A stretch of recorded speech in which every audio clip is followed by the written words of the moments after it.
Estimados amigos y auditorio de su canal Tepantlato TV, el día de hoy tenemos la gran satisfacción de compartir con ustedes este conocimiento ancestral, los códices y un joven tlacuilo. Es un gran placer poder recuperar nuestra memoria histórica que con muchos elementos, con muchos ataques en la actualidad, tratan de encubrirlo. Es una guerra ideológica que empezó hace más de 500 años. Es por ello que en recuperación de nuestra memoria histórica, tenemos con nosotros a un joven tlacuilo que nos hablará precisamente de su habilidad para ilustrar, para crear estos códices modernos, pero no debemos de ver a nuestro joven expositor como un pintor contemporáneo, sino que debemos verlo como un guardián del conocimiento ancestral. Tenemos que ver que esos códices que se pintaban hace más de 500 años en esta región de Mesoamérica, ha pasado esa herencia cultural de generación en generación y llega hasta nosotros de manos de nuestro joven Tlacuilo. Tenemos con nosotros a Jafet Josafat Beltrán Tomé, conocido por este nombre civil y por su nombre tradicional, por su nombre recuperado de la memoria histórica, Maxtlali Acat. Estimado maestro, un gran gusto de contar con su presencia. Mucho gusto, maestro Jesús Guzmán. Mire, la verdad es que es un placer platicar acerca de estos temas tan importantes que han tenido mucho silencio, mucha censura y que realmente, aunque haya apertura, es muy poco la participación, ¿no? Y que las nuevas generaciones que venimos podamos contribuir de alguna manera a preservar nuestra cultura y ojalá y este trabajo sirva de ayuda, de inspiración, de información para algunas de las personas que llegue esta charla. Gracias para quienes se están iniciando en estos temas, estimado maestro. ¿Qué significa la palabra tlacuilo? El tlacuilo es un vocablo en agua que alude al color, que alude a ponerle color a algo en concreto, ¿no? El tlacuilo va narrando y va contando aspectos de la naturaleza de la vida cotidiana de la sociedad de Anáhuac. El Tlacuilo no solamente tenía la encomienda de pintar códices y hablar acerca de la calendárica ritual. Habían varias secciones de Tlacuilos y varias administraciones de Tlacuilos que se dedicaban, en algunos casos, por ejemplo, para la nobleza, los que hacían amostlis para su jerarquía, ¿no? Para saber quién era el que seguía en la familia en su árbol genealógico. Después había tlacuilos que le servían a los puestecas eh, para hacer la contabilidad de tributos, algunos que hacían censos, habían tlacuilos que se dedicaban a contar los nacimientos, a contar los matrimonios. Había una gestión de administración social que estaba encomendada para estas personas que se dedicaban a pintar, a plasmar y a contar lo que pasaba en la sociedad. Habían distintos estratos y no todos los tlacuilos se convivían con todos los estratos sociales. Había un tlacuilo para cada uno de los estratos y una escuela diferente para cada uno de este tipo de tlacuilos. Ahora, pues es un poco complicado el tema de decir el tlacuilo porque pues ahora ya tenemos el contacto de nuestros abuelos, que aunque no es malo, sí dice que sí, vaya que se ha perdido un poco la tradición. Normalmente los tlacuilos que hay modernamente se utilizan el grafito para hacer una base, para hacer lo que podemos llamar un boceto. Y eso es una técnica meramente europea, eso es una técnica que se utiliza para no errar en el dibujo. Sin embargo, ese tipo de evidencias no queda muy claro y no queda muy registrado en los amultis sobrevivientes, en los que hay. gracias a los estudios que se les han hecho físicamente, no se ha concretado con que haya algún tipo de grafito para el trazo. Sí se han visto líneas para delimitar como los cuadrados y todo esto que se separa las secciones, pero para el trazo como tal no. Entonces, pues nosotros quisimos hacer una técnica bastante, pues lo más rudimentario, con pincel delineador, que es lo más parecido al cálamo que encontramos en el Códice Vindobonense, y la tinta china y pigmentos naturales o colores acrílicos, todo con pincel, ¿no? Eso es lo importante porque estamos tratando de rescatar también ahora modernamente el no tener el contacto como tal de todas estas herramientas que nos alejan un poco del contacto, y de la experiencia completa de trazar y de plasmar esta idea y que nos hable a nosotros y nosotros tengamos algo que aportar. Les quiero mostrar el amoche que yo estoy haciendo, pues si gustan hacer el ejemplo. Sí, por favor. Aquí tenemos el amoche para mostrarlo, ¿no? El formato que yo utilicé para este amoche que yo he estado realizando, esta copia facsímil, ha sido en papel amate. Nosotros no podemos replicar la piel de venado debido a las condiciones actuales del ambiente, no queremos hacer pues una huella importante, ¿no? En el planeta con esta producción, pero sí lo más tradicional sería el papel amate, ¿no?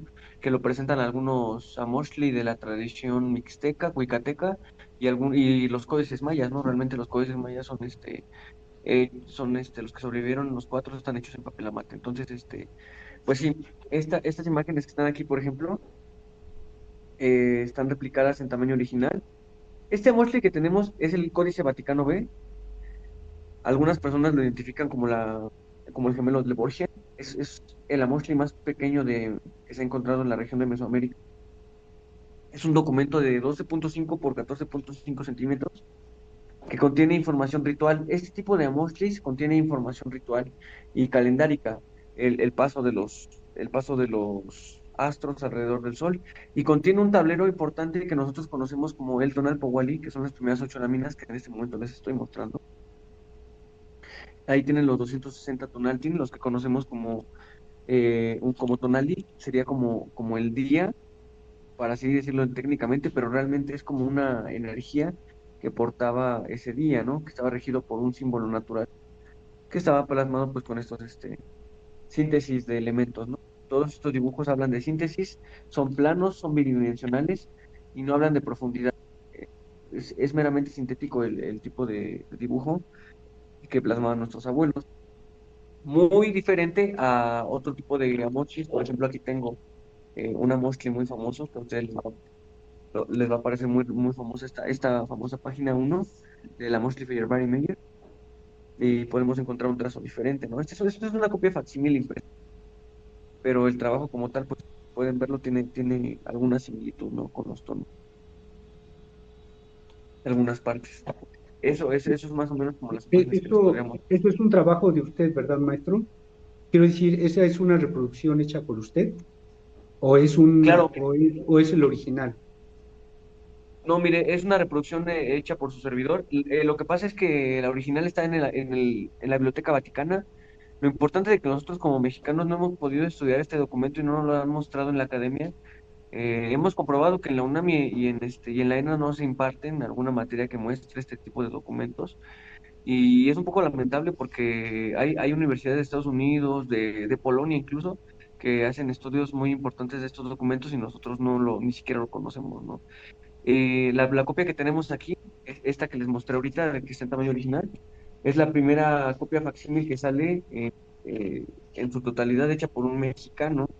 Entonces, lo trascendente también es que, pues no hay otra, ¿no? Yo lo quisiera poner a exposición pública, si en algún momento llega a haber la oportunidad, porque sí es importante ver la revitalización del color. Las propuestas han sido comprobadas por varios maestros que han hecho la opinión para acreditar el color más que nada, ¿no? Que es lo importante en la revitalización, debido a que pues los colores originales ya no se pueden comprobar porque pues han sido mínimo 500 años que están hechos.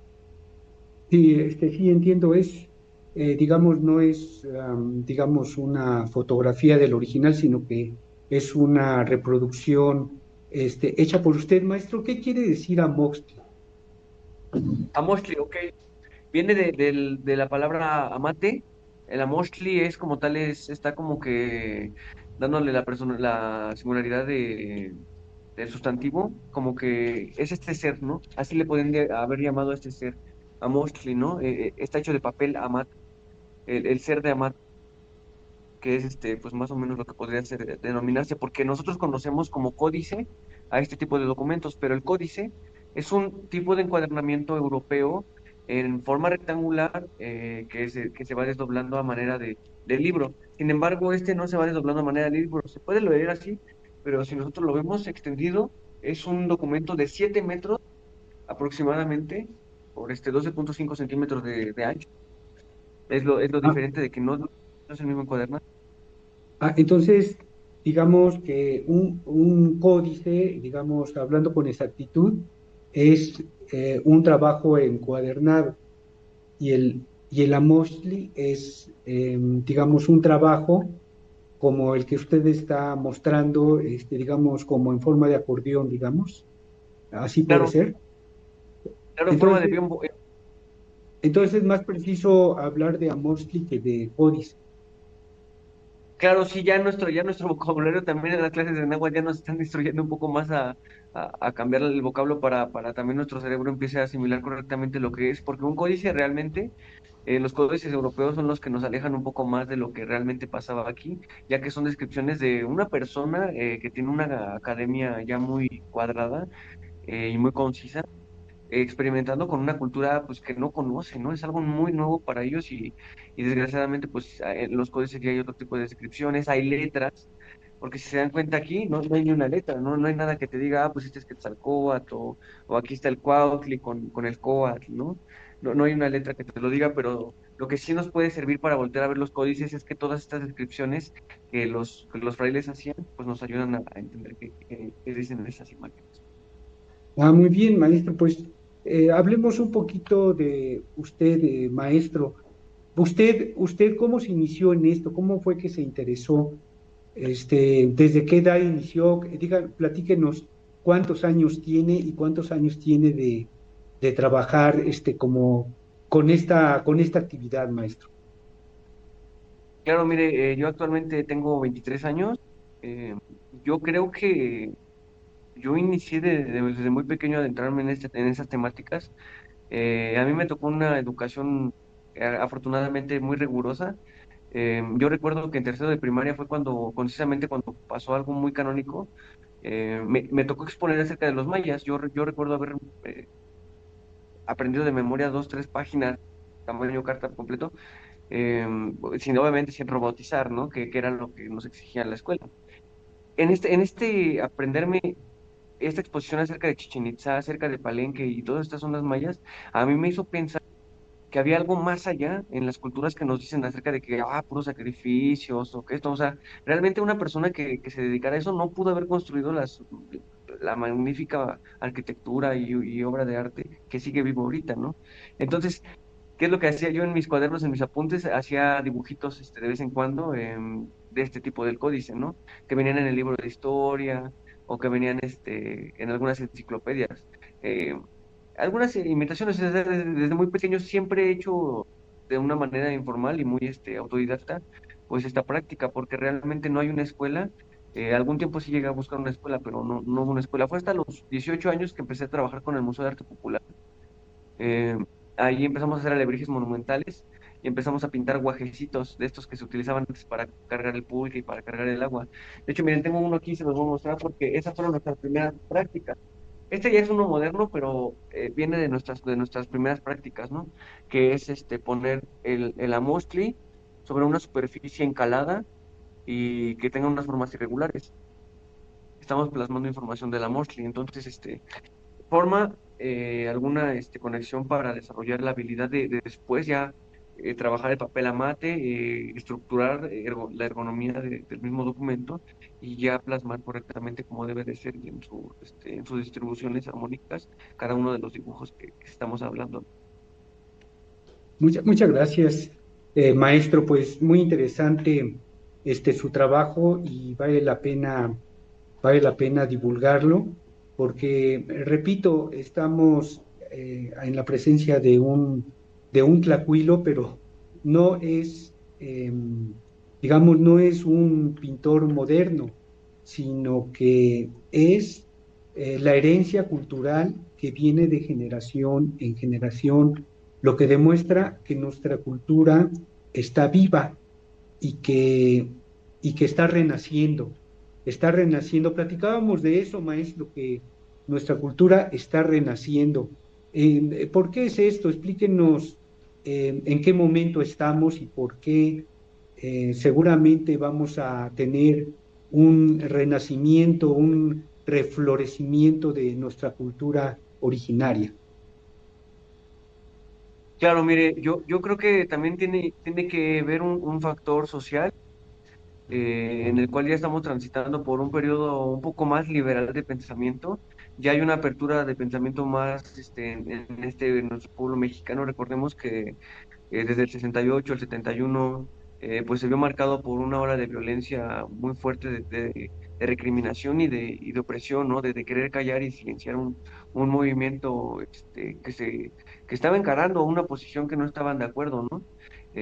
Entonces, después de esto viene tanto una revolución cultural, llámese pintura, llámese cine, llámese música, empieza a haber una revolución, una retomación de identidad, ¿no? Nosotros no somos eso, pues vamos a buscar qué es lo que sí somos, ¿no? Y en esta búsqueda que a mi gusto empieza a surgir desde los años 60, 50 más o menos, que se empieza a ver esta apertura más de estos temas, una lucha por estos temas, pues empieza a haber una distribución mundial y aparte pues la tecnología, por ejemplo, ahorita estamos hablando a través de esta plataforma y facilita muchísimo la divulgación de la información, entonces ahora los niños que tienen el acceso hasta a un teléfono, pues es más fácil que si les interesa el tema, busquen un video de muchos servidores y colegas que hacemos gratuitamente diario, pues en vivos, de donde explicamos los dibujitos para que los dibujos y la tradición para que les pueda servir personalmente y pues esto no se llegue a extinguir, ¿no? Y no sea algo que corra riesgo, como por ejemplo el aguacateco, ¿no? Que es un idioma que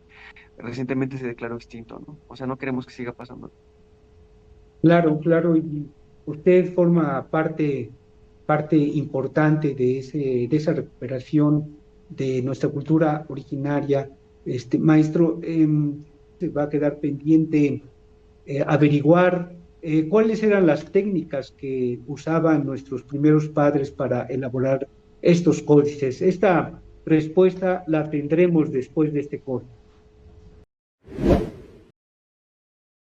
La Universidad Tepantlato tiene como objetivo fundamental lograr que los estudiantes sean líderes humanistas, obteniendo una formación profesional exigente y exhaustiva que garantice su incorporación bajo las mejores condiciones en el mercado laboral, por lo cual cordialmente se les invita a inscribirse en nuestro plan de estudios de doctorados, los cuales son: Doctorado en Derecho Civil, el cual tiene como objetivo formar expertos en desarrollo de investigaciones jurídicas, con talento para crear nuevos paradigmas en el derecho en materia jurídico-civil, siendo capaz de contribuir, a través de la investigación, al desarrollo del pensamiento jurídico e interpretar las disposiciones legales que rigen los actos jurídicos contemplados por la ley civil. Doctorado en Ciencias Penales, el cual tiene como objetivo formar expertos con estrategia y cultura jurídica para revisar, comprender y analizar los diversos fenómenos en materia penal, siendo capaz de proponer alternativas de solución a las problemáticas jurídicas y generar conocimientos innovadores en el campo de las ciencias penales. Doctorado en Derecho Familiar, el cual tiene como objetivo formar expertos en realizar investigaciones que ayuden a crear nuevos paradigmas en el derecho en materia familiar, alcanzando el nivel de conocimiento para contribuir al desarrollo del pensamiento jurídico universal y solucionar problemas jurídicos nacionales e internacionales en materia familiar. Doctorado en Derecho Constitucional, el cual tiene como objetivo formar expertos que realicen investigaciones de alto impacto, tanto a nivel teórico como social, con riguroso apego a los principios, valores y fundamentos constitucionales, siendo capaces de elaborar propuestas de solución mediante la interpretación del derecho constitucional en proyectos prácticos y que repercutan sobre la estabilidad social,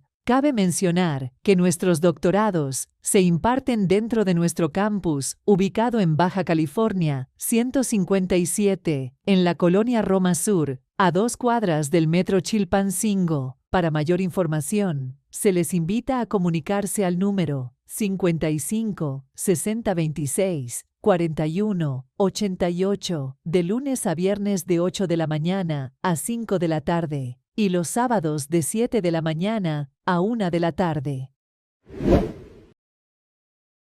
Y seguimos con nuestra interesantísima entrevista de nuestro tlacuilo Mactlactli Acat, que precisamente significa 10 caña, ¿no, maestro?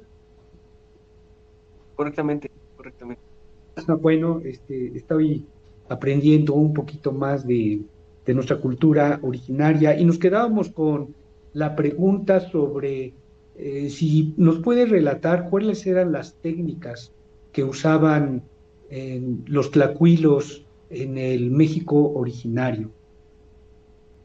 Sí, pues mire, acerca de los materiales, que es el primer tema que mencionó, pues es interesante, ¿no?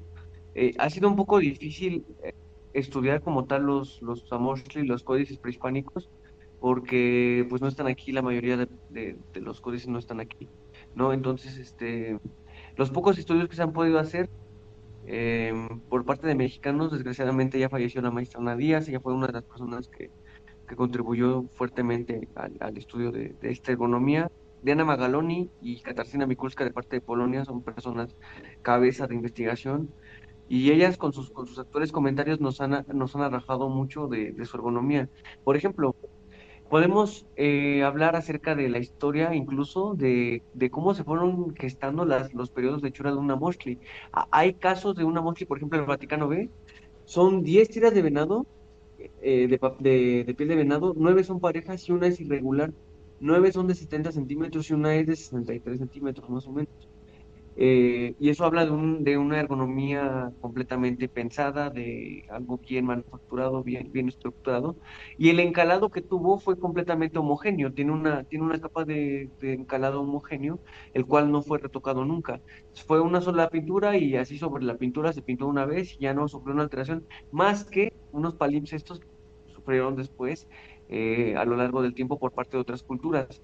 ¿Qué pasó? Que se hizo un códice original, después otras culturas lo tuvieron en sus manos, le pusieron una capa de estuco para encalarlo y pintaron algo nuevo encima de ese documento. Ahora, para la técnica del pegado no se tiene bien el registro porque se tendría que hacer algo invasivo para el estudio. Seguramente es una resina muy fuerte de algún árbol, porque para pegar la piel por 500 años, pues debió haber sido una muy buena resina. Entonces, por ejemplo, en el Oiga, caso del Códice Borgia, muy famoso, sí. quiero agregar algo muy importante. Ahí cambió la técnica del encalado. El Códice Borgia, que está considerado el más bonito, el más cuadrado y el de mejor escritura, tiene un detalle de ergonomía muy mal hecho.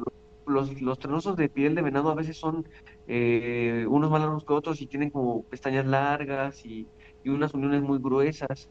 Hay unos que tienen unas capas muy gruesas de estuco porque se ve como que le hicieron varias correcciones al dibujo. Entonces, lejos del dibujo y del trabajo del tlacuilo como tal, el encalador y el curtidor, que debió haber sido el mismo Tlacuilo, en el trabajo pues no se vieron tan finos como en el Vaticano B. Y obviamente pues también influye el tamaño, porque el Vaticano B cada lámina pues está así chiquita, pero el Borgia, déjame les muestro, tiene unas láminas más o menos por aquí así de grandes. Ok. Ha hecho, no sé si usted ha hecho algún códice, algún amostli, representando alguna actividad contemporánea. Pues mire, de hecho, sí me han surgido varias propuestas, me han venido varios grupos de varios sectores de la mexicanidad y de otros sectores privados que me han ofrecido el trabajo. Todavía no se ha concretado como tal, pero sí ya están en camino y están en diseño ya varios asuntos. Con respecto al Vaticano B, vamos a publicar un libro, yo creo que para el año que viene, si es que ya termina la edición, porque encontramos varios detalles de la pintura que no han sido señalados por Jansen y por Mikulska, que son los últimos comentarios más recientes, ¿no? Que han salido. Solamente han habido 4 comentarios en el mundo, en la historia así de desde 1500 y tantos, solo se han hecho 4 comentarios, entonces es por eso que hay muy escasa información. La información, desgraciadamente, acerca de las técnicas de muchos oficios en sí ha sido muy limitada y ha sido recortada por censura misma, y debido a que la hechura de estos documentos estaba prohibido, cualquier persona que divulgara, que hablara o que comentara estaba pues condenada, ¿no? Ya por las instituciones, eso ya lo sabemos, ¿no? Entonces, No, la lo que verdad sí no, podemos maestro, ver. no muy bien, no muy bien, no sé si se pudiera extender.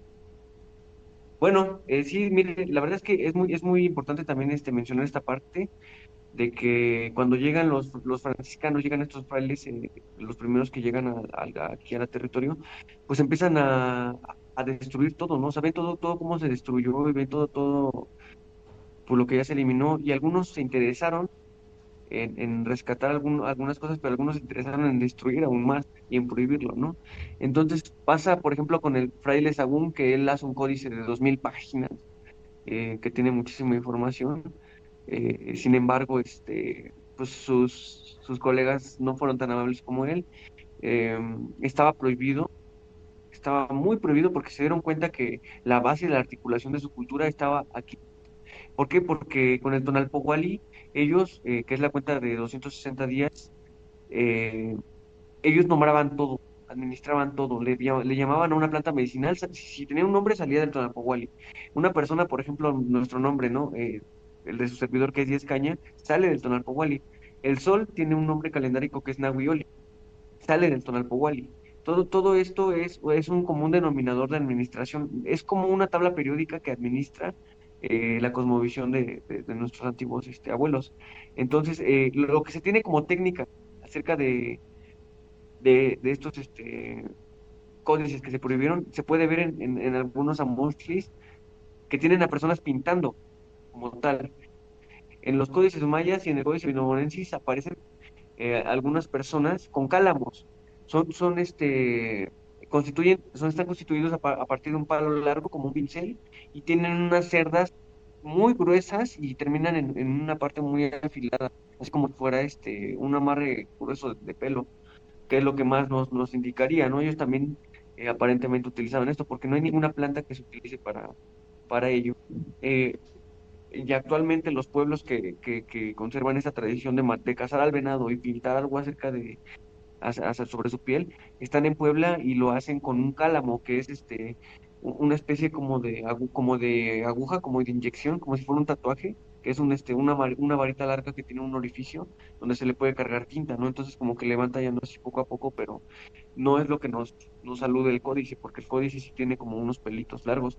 Para esto lo que yo vi más práctico fue utilizar un pincel delineador, que miren es el que tengo aquí. No sé si se alcanza a ver, la punta es muy delgada. Estos Sí, pinceles ya son profesionales, los conseguimos gracias a la modernidad. Obviamente, tenemos unos encargos ya de cálamos naturales, pero pues es muy difícil lograrlo, porque para este tipo de códice, para el Vaticano concisamente, pues es el más pequeño, ¿no? Y yo, como al toparme, como al hacer la primera copia, pues no había una instrucción como tal de cómo hacerlo, y pues con ese pincel yo logré hacer algunos dibujos muy detallados y muy pequeños. Miren, les voy a mostrar uno que se hizo con pincel, que yo siempre les muestro para comprobar el tamaño pequeño que realmente este documento tiene. En este caso va a aparecer Tlaloc, enfrente tiene una mata de maíz, y en esa mata de maíz vamos a ver un periodo agrario en el cual los animales van a la mata del maíz porque sale una como mielecita de su raíz, y van a comer esa mielecita que es muy dulce, para ellos es un alimento preciosísimo. Pero vean cómo son muy pequeños y están al lado ahí de la macetita. Entonces, para llegar a ese tipo de detalles, claro que necesitamos un, un, este, un pincel muy pequeño. Y para el rellenado, pues obviamente se utilizaban colores, se utilizaban la grana cochinilla para el rojo. Eso es muy, muy popular, eso ya lo conocemos muchas personas. Es un insecto que se le adhiere al nopal. Color blanco, tiene algún proceso de secado, y se cuela para que no se pasen algunos agentes invasivos, y luego se hace una mezcla líquida que se pone al sol y ya se seca, y se hace la mezcla para el tinte rojo. El amarillo viene de una planta que se llama Zacatlascali. Es una enredadera color amarillo que de hecho es invasiva, es considerada una planta parasitaria. pero da este color amarillo que de hecho es el que más ha durado a través de los años, ¿eh? Es de los colores que más ha durado, el amarillo. El azul viene de dos partes. Puede ser azul del añil o puede ser azul maya. Hay dos tonalidades. En el Códice Borgia vamos a encontrar, déjenme les muestro el Códice Borgia, ese es el que presenta el color añil. El Códice Vaticano B tiene el azul maya, entonces no se puede apreciar mucho los detalles este, que tiene el Vaticano B. Por ejemplo, vean, esta imagen se ve un poco plana de colores, pero tiene algunos azules, ya que en lugar de azul, pues transgredió a un color gris por la historia. El añil es un color que se va degradando con la luz en gris. Sin embargo, el azul maya pues nos puede todavía ofrecer una vista un poquito más colorida y más descriptiva de la imagen. Para el color verde se utilizó el verde maya. Para los colores naranjas se utilizaron combinaciones de Zacatlascali con la grana cochinilla. Y el negro es carboncillo. Esa se va a base del carbón, esta tinta negra que tanto dura, ¿no? Porque de hecho, si le cae ceniza al papel amate, ya es imposible, no se le puede quitar jamás la mancha. Hay que tener mucho cuidado con el papel. Y bueno, obviamente toda esta pintura está hecha sobre una piel de venado que está estucada. ¿Qué quiere decir que está estucada? Tiene este producto que viene de la cal, completamente en una técnica que lo hace ser flexible, que lo hace ser muy maleable. Es una técnica muy difícil de replicar porque la piel, en cuanto entra en contacto con el agua, se curte y se hace muy, muy dura. Entonces, pues habla de una muy buena técnica depurada de evolución para construir estos documentos. Ahora nosotros pues, tenemos el gesso, tenemos el carbonato de calcio, tenemos cal y tenemos algunos instrumentos más fáciles para hacer nuestra labor un poco más rápido, pero llegamos al mismo resultado. Sí, maestro. Sí, maestro, muchas gracias. Pues ya vemos que nuestro Tlacuilo, nuestro invitado, pues a pesar de ser muy joven, pues es una persona sabia que ha cultivado durante muchos años la sabiduría ancestral. Entonces, pues nuestro reconocimiento, estimado maestro. Y digamos, ahora refiriéndonos a Mostly, ahora ya le digo a Mostly. eh, estos Mostly, maestro, eh, ¿cómo han ido cambiando en el tiempo? Platíquenos, en el tiempo, ¿cómo podemos clasificarlos a Mostly o cómo podemos distinguirlos unos de otros? Claro, mire, pues es muy importante ver que los más antiguos son los que se han documentado como mayas, ¿no? Los Amostli mayas son los más antiguos y ellos presentan dos características muy importantes. El más antiguo está hecho aparte de papel amate y con un trazo en color negro. No sobrevivieron o no se le puso ningún tipo de pigmentación o de coloración. Entonces, habla de que todavía es como un prototipo de la Mosley. Está una técnica no tan depurada, pero que ya habla de una manufactura de que ya están ahora hablando de algo más importante, ¿no? Y en este caso era un documento que hablaba de astros. Estos, recordemos que los mayas son unos matemáticos maestros con los astros y ellos ya habían visto a Júpiter, a Mercurio, me parece, a Venus, ya habían visto a varios planetas que ni siquiera los europeos habían visto, ¿no? Para los europeos eran estrellas. Entonces, sí es muy importante, pues, hacer esa aclaración, ¿no? Después vienen otra tradición de códices, de la cual es muy difícil denominar cuál empezó primero, porque están muy bien hechos. Existen varios grupos, como lo dije ahorita, están los históricos y están los de adivinación, están los que se encuentran de adivinación ritual, que tiene con el calendario y todo esto. En los de adivinación ritual está el Códice Borgia, del cual sale el nombre del grupo Borgia, el Amostli Borgia. Está el Amostli Vaticano B, que es el que les presenté ahorita. Está el Amostli Laú, ese no lo tengo ahorita para mostrárselos, quizás alguna una imagen por ahí. El Amostli Cospi, ese ya es de contacto, o sea que ya es como que más habla más como de la invasión. El Amostli Feyerabend Meyer, del cual presenté ahorita la primera lámina, es muy famosa, esta Rosa de los Vientos, que tiene cuatro imágenes muy, muy importantes. Eh, y aparece uno que se llama Códice Porfirio Díaz, que ese es igual como el Vaticano B, en papel, en un formato más pequeño, perdón, es en papel amate y tiene el mismo trazo, o sea, el Códice Vaticano B y el Códice Porfirio Díaz tienen el mismo trazo, parece ser de la misma academia de Tlacuilos. El Feyerabadi y el Laúd parece ser de la misma academia de Tlacuilos. El Borgia es como de Tlaxcala, el Feyerabadi y el Laúd es como de Tehuacán y Cholula, y el Porfirio Díaz y el Vaticano B, por lo que contiene y por la zona que se encontró Porfirio Díaz, aluden a que son más al sur, hacia Oaxaca. Entonces, tenemos toda esta cordillera de Puebla, Oaxaca, como la zona en la que los antiguos códices, los más viejitos, eran los que se distribuían, y por el lado de Yucatán, la zona maya, ¿no? Toda la zona del sur, toda la zona verde de México es la que contaba con esta capacidad de cultivar el árbol de la mate y poder fabricarlo, ¿no? En Guerrero y en Puebla son los únicos lugares que actualmente se pueden conservar, ¿no? Después, ahorita mencioné el Códice Cospi, que es el que yo refiero como que es de contacto, ¿no? El Códice Cospi y el Códice Borbónico ya son, como ya se pueden considerar códices, porque están hechos en una transición. Justo, o sea, ya habla de que cuando ya estaban aquí los europeos fueron hechos, pero ya no había todavía la influencia del europeo como tal en el estilo. No había algo que nos diga que el europeo ya obligó al tlacuilo a ponerle profundidad al trazo o algo así. Sigue en su trazo bidimensional, con su síntesis de dibujo, muy de tlacuilo. Ya después podemos hablar de los códices de contacto, ¿no? De los códices ya coloniales. Los primeros que aparecen son códices como el del Herero Remensis, el Magliavecchiano, el Códice Mendoza, que es la matrícula de tributo.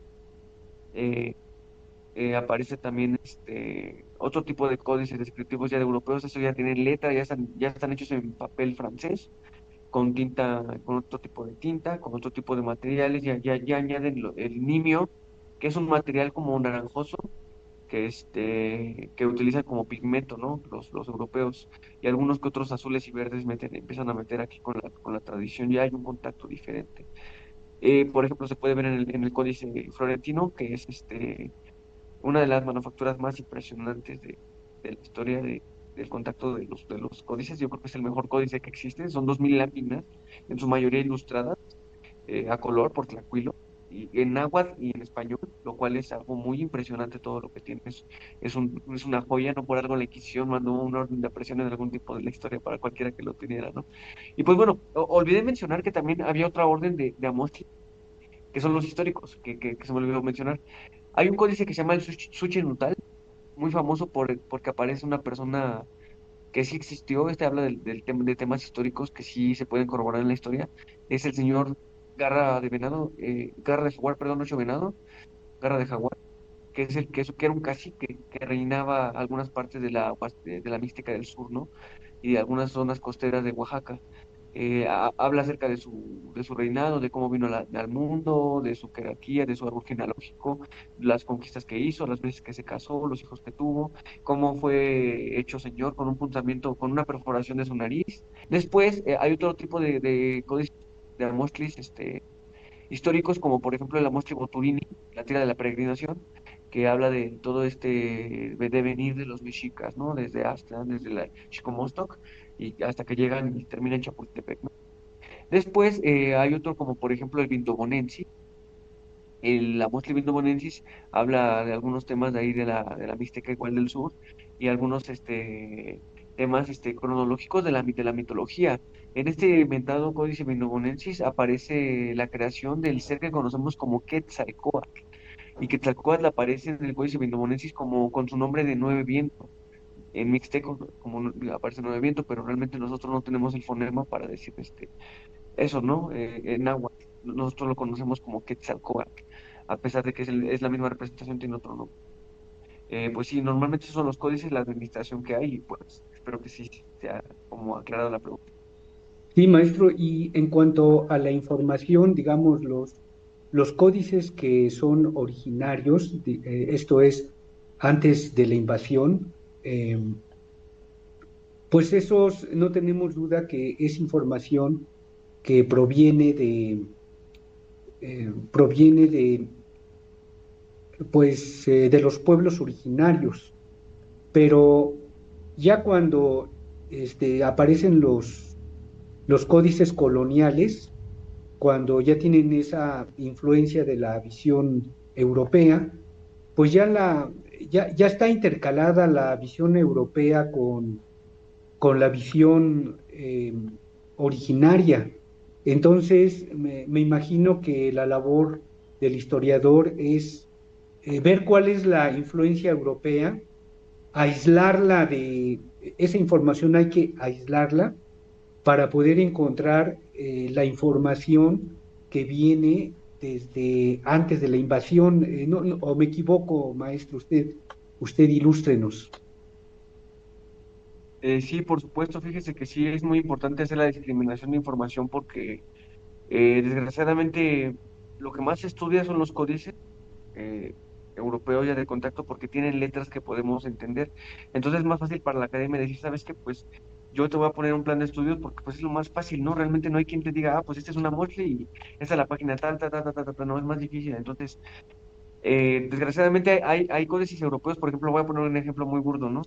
No recuerdo cuál es de todos, es el Maglavechano, que tiene un Mictlantecuhtli en el cual está más vertiéndole sangre, ¿no? Porque sí, obviamente se le ofrecía sangre, algunas veces de guajolote, que se sigue haciendo en algunos pueblos, como uso y costumbre, pero después de ese chorrito de sangre que se ve que le pinta el Tlacuilo, el original, se ve cómo llega otra persona súper invasiva sin técnica de pintar y le empieza a manchar de rojo así todo súper, la imagen para hacerlo más como grotesco, ¿no? Como hacerlo muy violento.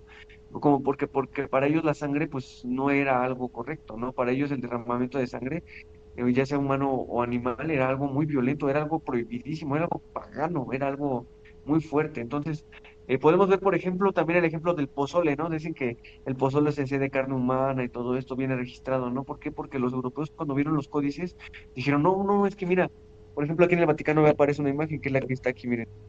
Es una olla donde hay dos calaveras al lado y hay una mano y hay una pierna. Entonces llega un europeo y pues lo primero que ve como en su visión, de su cosmovisión, dice, no, pues es que estas personas ponían unos cráneos ahí, ponían una olla y metían a un fulano, ¿no? Y se ve ahí su mano y se ve su pie. Pero pues realmente este imagen que está aquí está aludiendo a una fecha calendárica que conocemos como el Omeacat o el atado de los 52 años. ¿Qué es lo que hacía en el Omeacat? Se renovaba todo y se mandaba al fuego. Como por ejemplo el sol cuando se creó en un fuego nuevo, él se lanzó a la hoguera para que transmutara su cuerpo y se transformara en ese astro. No habla meramente de que vas a meter en la olla a alguien para hacer la ofrenda, sino que habla de una transformación, de un cambio propicio en esa coordenada espacio-temporal, ¿no? Por así decirlo de alguna manera. Entonces, si no lo vemos desde el análisis correcto, y lo vemos desde el europeo, bueno, pues vamos a decir, ah, no, pues es una olla donde están cocinando a alguien, ¿no? En ese día cocinaban a alguien, o hacían tamales, ¿no? Con la carne de las personas. Sí, y eso es muy fácil atribuirlo a los pueblos originarios cuando quien hace esa atribución es una visión europea. Y pues es muy fácil dejarnos llevar por el hecho de que esté pintado en forma de códice o de amostli. Entonces, pues sí tenemos que discriminar y andar las cosas con sumo cuidado porque, pues recordemos que en aquel entonces pues no había derechos de autor, ¿verdad? No había el respeto a los derechos de autor. Entonces, era era muy una práctica normal alterar los trabajos originales. Eso pasó con todas las obras literarias, pasaban por el visto bueno de la autoridad eclesiástica, o sea, tenía que estar de acuerdo la autoridad para que pudieran publicarse los textos y era casi una actividad normal modificar los textos. Entonces, pues tenemos que, a la hora de ver los códices o amotlis coloniales, sí tenemos que tener mucho cuidado. Sobre todo, creo que cuando nos hace mucho sentido, cuando nos hace muy lógico lo que se nos está presentando, como tenemos una mente occidental o tenemos una mente colonizada, educada al estilo occidental, cuando lo vemos muy lógico, muy familiar, es cuando debemos de tener dudas de ello. Pues vámonos a un corte, amigos de Tepantlato TV, y continuamos con el análisis de los códices o amostlis narrados por nuestro sabio Tlacuilo, sabio y joven Tlacuilo.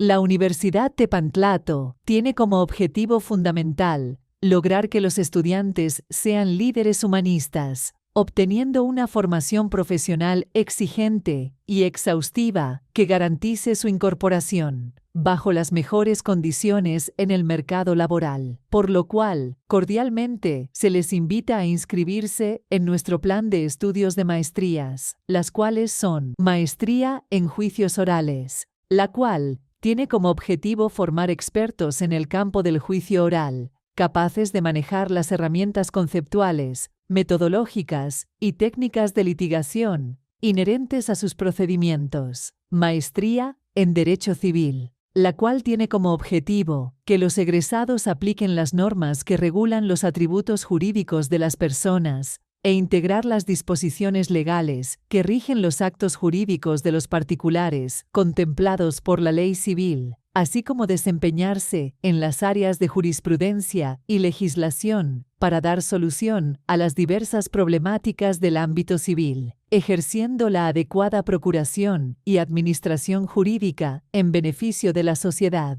Maestría en Ciencias Penales, la cual tiene como objetivo formar maestros expertos sumamente competentes para analizar las ciencias jurídico-penales y solucionar problemas relacionados tanto con la comisión de delitos como con la tipificación de las sanciones aplicables, de acuerdo con las normas que en materia penal existen. Maestría en Derecho de Amparo, la cual tiene como objetivo formar maestros juristas capaces de analizar, aplicar y transmitir el derecho de amparo con un sentido ético y humanista a través de los principios constitucionales y legales del juicio de amparo. Maestría en Derecho Familiar, la cual tiene como objetivo formar maestros de excelencia que observan los derechos humanos consagrados en la Constitución Política de los Estados Unidos Mexicanos, bajo la preferencia de normas internacionales en los procedimientos de la materia familiar. Cabe mencionar que nuestras maestrías se imparten dentro de nuestro campus, ubicado en Baja California, 157, en la colonia Roma Sur, a 2 cuadras del Metro Chilpancingo. Para mayor información, se les invita a comunicarse al número 55 6026 41 88, de lunes a viernes de 8 de la mañana a 5 de la tarde y los sábados de 7 de la mañana a 1 de la tarde. Regresamos, amigos de Tepantlato TV, y estamos en una interesantísima entrevista con nuestro sabio y joven Tlacuilo. Estimado maestro, pues ya hemos visto que los códices o amostlis coloniales se tienen que ver con cuidado, porque no toda la información viene de nuestra tradición original, sino que tiene mucha influencia europea.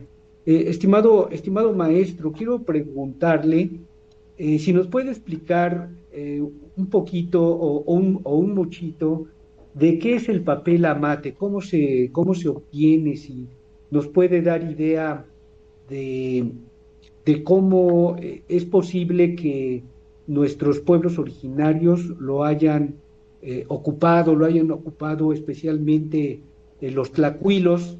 Y pues yo lo he visto ese papel amate en algunas revistas, incluso recientes, que pues ya no las he visto que circulen, pero sí he visto, conozco el árbol que le llaman amate, y que lo he visto de varios colores. Hay amates amarillos, hay amates rojos, amates cafés. ¿Qué nos puede decir de ese papel amate, maestro? Pues mire, yo concretamente he ido a la zona de San Pablito Pahuatlán, al norte de Puebla, en la Sierra Norte de Puebla, donde se sigue trabajando artesanalmente el papel amate. Han habido, de hecho, varias producciones ya industriales del papel amate. el cual sí es recomendable, sí es papel amate, pero sí como que carece un poquito de la finura que tiene el hecho a mano. El jonote es la especie del papel amate preciso que se utiliza en Pahuatlán. Es uno cafecito, precisamente, es uno de color cafecito. eh, y ese se pone a secar las fibras, se va tratando con algunos este tipo de unos líquidos y se va preparando como el tipo de papel reciclado, se hacen las fibras, se entrelazan y hay una piedra especial con la cual se va martillando. Y cuando uno va a San Pablito Paguatlán y hace calor, normalmente va a escuchar el martilleo de las piedritas ahí sonando de cómo van aplanando el papel amate, ¿no? Lo tienen en una tarima de madera y lo van aplanando para darle la forma plana. Y tiene varios colores, de hecho. En este caso yo estoy haciendo mis amostli con papel amate blanco para que se vea completamente liso y no haya ningún problema. Sin embargo, hay otro tipo de papel amate. Hay uno que se llama pinto, que saca unas vetas como de la madera, como si fuera una madera con vetas, y ese se ve muy bonito para hacer otro tipo de decorados, para empapelar algún tipo de alebrije. Es más grueso y tiene otras proporciones. También se puede hacer para papel picado, ¿no? La gente de San Pablito Pahuatlán lo vende también como papel picado y es muy bonito. Y hay otro que es el jonote natural. El jonote natural, el papel amate, el original es como el papel craft, que es color café, ¿no? Es un color cafecito muy clarito, muy amable a la vista, y sobre él también se puede hacer una pintura muy bonita, pero sí lo recomendable es encalarlo con varias capas para que quede completamente blanco. Ahora, el blancamiento se hace, actualmente lo hacen con sosa cáustica para que quede completamente blanco, porque realmente el papel es café. Entonces, para llegar a ese color blanco que tiene como color nácar hasta como que brilla, pues sí hay que utilizar algún producto químico que no sea invasivo para que destruya la fibra. Entonces, te logra un acabado como de tela. Realmente el papel es como tela. En el caso de mi amostli, yo le puse 3 capas de papel amate. Son 3 capas de 7 metros de papel amate para que aguantara el movimiento, porque sí, la verdad es que lo utilizamos un poco, entonces sí es importante hacerlo bien porque el papel amate es muy delicado, ¿no? Y pues eso queda como usos y costumbre porque el papel amate está en peligro de extinción, entonces solamente esas personas que todavía como tradición lo siguen extrayendo, pues son los que tienen el permiso, porque es un árbol que está en peligro de extinción, entonces sí es importante no acabar con él, ¿no? Hacerlo con responsabilidad. Muchas gracias, maestro. Y también quiero preguntarle, maestro, en cuanto al trazado, digamos, ¿hay alguna diferencia entre el trazado que sale de la mano del tlacuilo original y la mano moderna? ¿Hay alguna diferencia? ¿Se puede distinguir o es el Por mismo pulso? O cómo lo ve, maestro? No, completamente es algo diferente, ¿eh? Es algo a veces hasta sorprendente porque es increíble a veces porque hay un códice que se llama Feyerabadi Meye de Laúd. Pareciera que Tlacuilo utilizó la aplicación de vectores para organizar toda la distribución gráfica porque está increíblemente parejo el trazo. Sí tiene como que el bordecito, como que se ve que termina el trazo en algún lado del dibujo y se hace más grueso y eso es como que lo orgánico, ¿no? Como que le da el tono orgánico al dibujo y no todo es 100% cuadrado así con vectores, o sea, como tal, pero de verdad es algo impresionante ver cómo con un calamo llegas a hacer un trazo del mismo grosor. Actualmente, lo más parecido que tenemos para hacerlo, pues es un estilógrafo. Yo mencionaba hace rato que tenía un dibujo del Boturini que les quería mostrar y miren, precisamente lo hice con estilógrafo. El trazo se ve completamente parejo, no tiene la irregularidad de que uno se ve más grueso que otro o así. Es parejo, pero por el estilógrafo que se utilizó. Estamos viendo a Huitzilopochtli en Culhuacán. Ahí lo podemos ver en un rito que se está oficiando, perdón, en un año uno pedernal, Setecpac, ¿no? Entonces aquí vemos el trazo completamente firme. Y con la pintura yo logré más o menos hacerlo más uniforme. Sin embargo, pues cuando hacemos la comparación con el tráculo, pues podemos ver que sí era otro tipo de trazo. Y depende mucho del códice, porque también el códice Vaticano B es más como maya, es un poquito más abstracto, más circular las imágenes, fluyen un poco más que en el agudo o en el Borgia, que son el Feyerabadi, que son como más cuadrados, ¿no? Son más concretos. La famosa imagen que está aquí, por ejemplo, está remachada de mucha cuadratura y de mucha geometría. Incluso proporciones áureas podemos meter ahí, ¿no? Es algo impresionante. No, pues una gran ilustración, maestro. Y ahora, digamos, ya estamos llegando lamentablemente al final de nuestra transmisión, pero vamos a ver un poquito el contenido de los códices, maestro. Claro. Qué se representaba en los códices o los amostlis? Podemos ver sonidos sonidos de la pronunciación de la lengua náhuatl o de alguna de las lenguas originarias. Podemos ver palabras, podemos ver acciones, podemos ver relatos, podemos ver datos científicos. eh, o sea, ¿qué hay? O sea, ¿qué se puede ver en los códices o amostli, maestro? Pues mire, la síntesis gráfica en la cual se basa la mayor parte de la distribución gráfica de los Amostli, de los códices, se basa mucho en explicar algo, pero de una manera muy sencilla. Nosotros como mexicanos somos una cultura demasiado visual.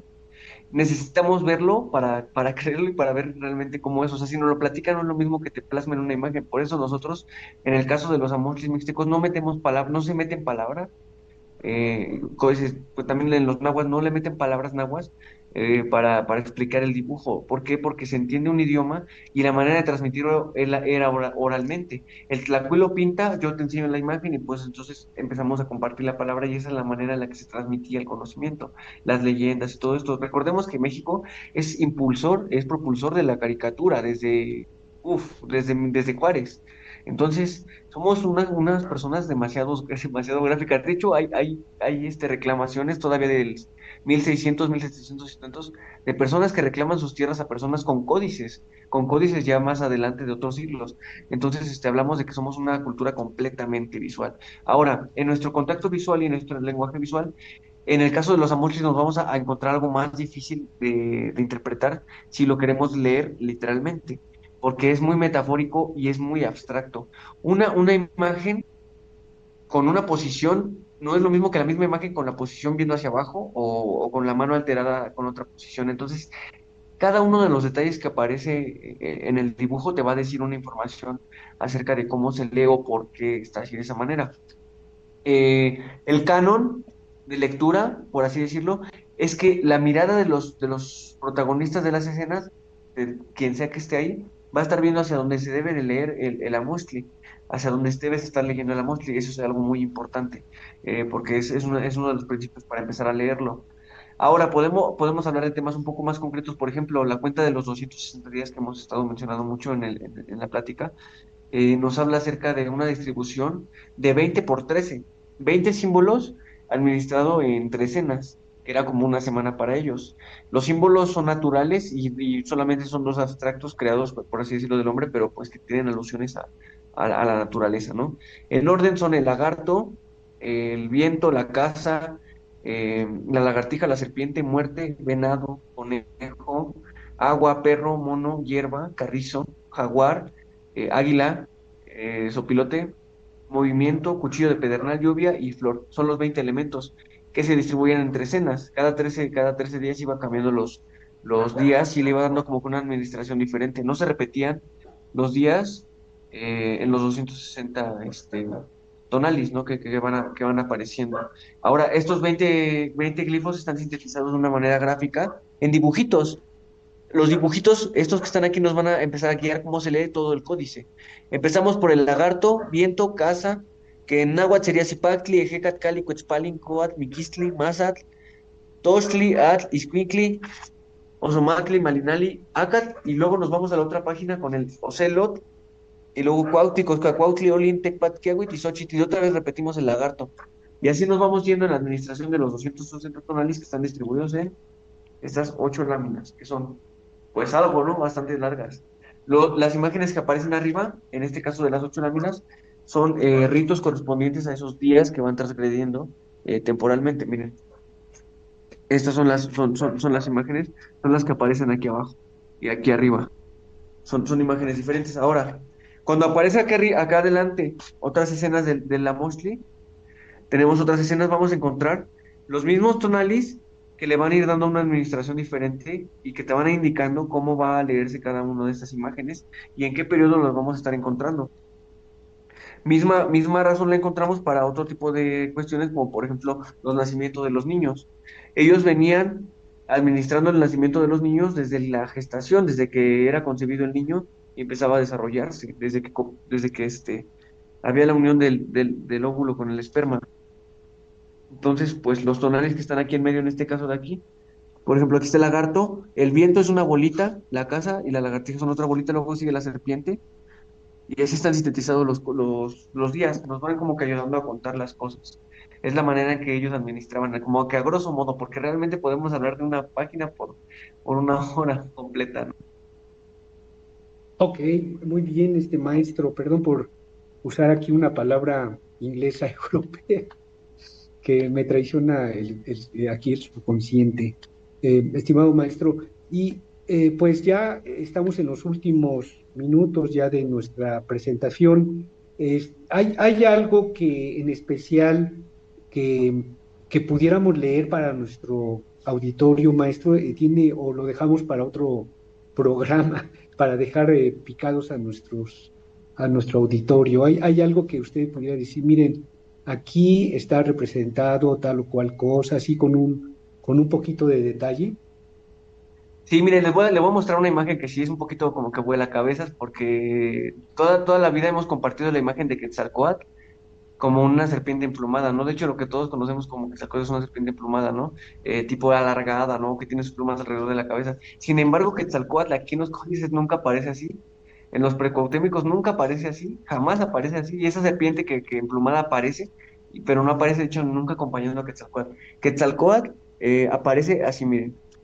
Es esta imagen que tiene, y lo único que tiene de serpientes son las que tiene bicéfalas en su cabeza, que habla acerca del pensamiento precioso, porque ahora, si estamos hablando de que el pensamiento no es literal, pues tampoco el idioma náhuatl va a ser literal. De hecho, esto no viene de personas que se tomen todo literal. El coat habla de flujo, no quiere decir como tal serpiente. La Mishkoat es el flujo de la nube donde viene la lluvia, es la que está avisando que viene la lluvia y viene en forma como de serpiente, ¿no? Como en flujo. La Shukoat es la serpiente de fuego, que es el rayo, que al igual tiene como forma de serpiente, forma de flujo, y cae, ¿no? El Coat está regido como tal, es una energía femenina y está regida por el agua, que es Chalchutlicue. Y si se dan cuenta, los ríos, que es Chalchutlicue, que es el jade, la falda de jade del monte, son como serpientes, también tienen esta forma de serpiente. El Coat como tal habla acerca de los flujos. Y en el caso del Quetzalcóatl habla del flujo precioso, ¿no? Que es la sabiduría, que es el aire también, porque tiene máscara de viento. Él alude también, tiene la proporción del viento. Entonces es este flujo que nos va dando vida y que va transmitiendo todo, ¿no? La palabra, por ejemplo, la música. Hagamos un ejercicio, maestro.